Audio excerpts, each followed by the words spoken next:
Assalamu alaikum wa rahmatullah. Je rentre ici dans l'entrée Bab as-Salam.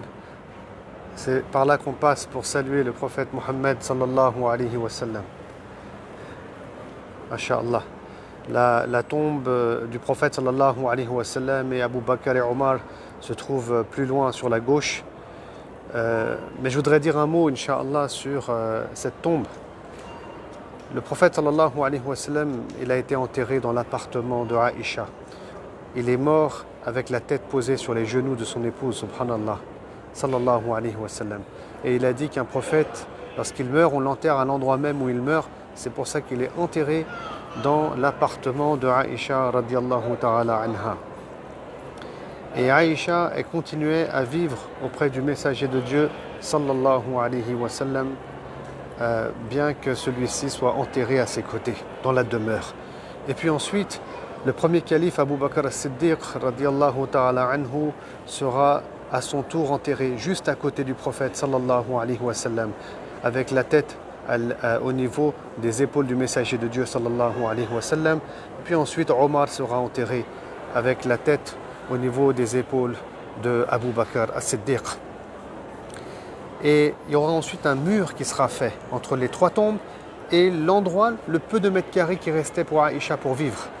Et plus tard, sous le califat de Omar ibn Abdelaziz, et on est sous les Omeyyades, le mur va s'effondrer.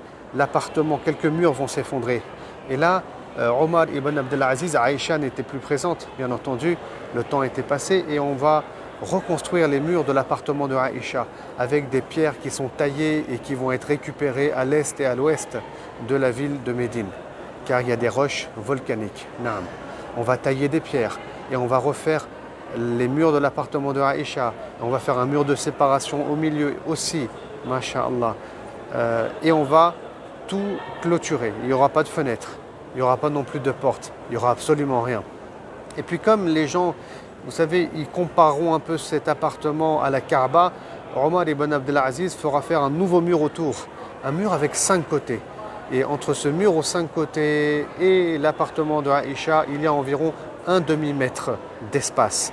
Et donc quand on passe ici, et on y arrive presque devant la tombe du prophète sallallahu alayhi wa sallam et devant le grillage pour le saluer, et ben, de l'autre côté du grillage, tout d'abord il y a un espace vide, ensuite il y a le mur aux 5 côtés, sur lequel il y a un grand drap, et c'est tout ce qu'on voit en vérité. Et derrière ce mur aux 5 côtés qui est condamné aujourd'hui, il y a derrière donc l'appartement de Aïcha. Et l'imam As-Samhoudi dit dans son livre Al-Wafa bil-Wafa, et là il y a des siècles et des siècles en arrière, qu'un jour ce mur s'est fissuré et il a eu l'occasion de rentrer, et à l'intérieur, la terre s'est rabaissée de 60 cm environ, il n'y a pas de poussière, il n'y a rien, elle est un peu rouge la terre, rougeâtre. Voilà donc les informations qu'on a. Naam. Quant au grillage autour, il a été mis en place par le sultan Mamloukite Qait Bey, qui a fait faire donc ce magnifique grillage qui va protéger les lieux en réalité. Et ça, il l'a fait faire suite à un incendie important qui a eu lieu dans la mosquée de Médine environ vers le 8e siècle. Et pour terminer, on a aussi du plomb qui a été coulé autour du mur aux 5 côtés. Et ça, c'est à l'époque du sultan Nuruddin Zanki, car on avait 2 chrétiens ici, et c'était les croisades qui ont voulu faire un tunnel. Parce que regardez, là on est sur la sortie, ils avaient leur demeure juste en face de la mosquée du prophète sallallahu alayhi wa sallam, un tunnel en dessous, pour creuser et voler le corps du prophète sallallahu alayhi wa sallam. Mais Nuruddin Zanki, il a fait un rêve où il a vu le prophète sallallahu alayhi wa sallam l'informer de cela, subhanallah, l'informer de cela. Et ensuite il est venu lui-même, il a retrouvé cette demeure, il a retrouvé ce tunnel. Je ne rentre pas ici dans les détails. Et pour protéger les lieux, il a fait couler du plomb tout autour du mur aux 5 côtés. Voilà ce qu'il y a derrière ce grillage. Il n'y a rien d'autre. Parfois sur internet on trouve, vous savez, une photo avec une tombe rectangulaire, belle, mais ce n'est pas la tombe du prophète sallallahu alayhi wa sallam, c'est faux, c'est la tombe de Jalaluddin al-Rumi qui se trouve en Turquie en réalité, comme disent les experts de la sira du prophète sallallahu alayhi wa sallam. Qu'Allah subhanahu wa ta'ala nous prenne en miséricorde. C'était important pour moi de faire cette vidéo pour expliquer ce qu'il y a derrière ce mur, derrière ce grillage, lorsqu'on vient saluer le prophète sallallahu alayhi wa sallam. Les gens, ils ont des fausses pensées, des fausses imaginations, et c'est au-dessus aussi de l'appartement de Aïcha, que se trouve la coupole verte qui a été aussi construite fut un temps, qui était en cuivre, qui a été blanche, puis bleue et qui aujourd'hui est verte depuis l'époque des Ottomans. Voilà donc ici la grille. Et c'est là, regardez ici, qui est marqué le nom du prophète sallallahu alayhi wa sallam et qu'on salue.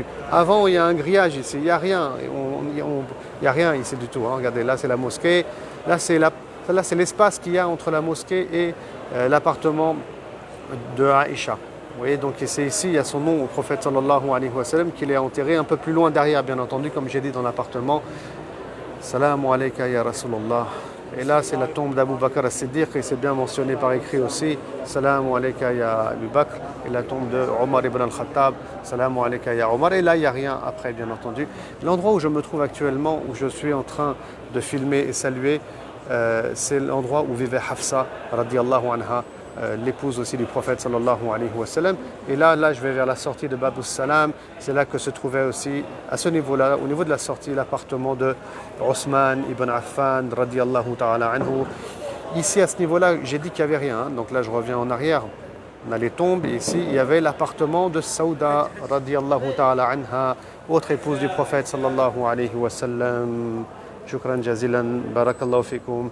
Qu'Allah subhanahu wa ta'ala nous invite à la Mecque, nous invite dans la cité du prophète Mohammed sallallahu alayhi wa sallam. Assalamu alaikum wa rahmatullah.